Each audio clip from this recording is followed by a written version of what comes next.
आप सभी देख रहे हैं इंडिया टीवी 9 न्यूज, सच के साथ। पोलिसांच्या ताब्यातील तरुणाचा मृत्यू, भडकलेल्या जमावाचा पोलीस स्टेशनवर हल्ला।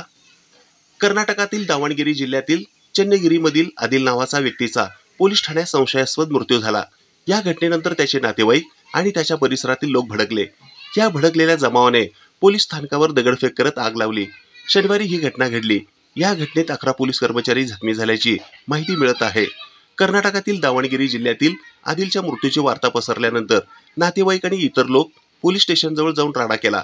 या जमावाने पोलिसांच्या वाहनांचे नुकसान केले, तसेच दगडफेक केली। जमावाला पांगवण्यासाठी पोलिसांनी लाठीचार्ज देखील केला। आदिलच्या नातेवाईकांनी पोलिसांवर गंभीर आरोप केले आहेत। पोलिसांनी छळ केल्याने आदिलचा मृत्यू झाल्याचा आरोप त्यांच्या नातेवाईकांनी केला आहे। आदिलच्या मृत्यूनंतर त्याचा मृतदेह सरकारी रुग्णालयात पाठवण्यात आला। त्यानंतर शवविच्छेदनानंतर त्याच्या कुटुंबाकडे सोपवण्यात येईल। पोलिसांकडून परिसरात नाकेबंदी सुरू आहे। आदिलच्या मृतदेहाचा पोस्टमॉर्टम हा मॅजिस्ट्रेटच्या उपस्थितीत करण्यात येणार आहे। पोलिसांनी नातेवाईकांनी केलेले आरोप फेटाळले आहेत। त्याच्या शरीरावर कोणतेही जखमेचे निशाण नाही।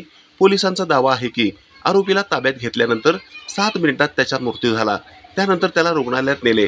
डॉक्टरांनी उच्च रक्तदाबामुळे आरोपीचा मृत्यू झाल्याचे सांगितले आहे।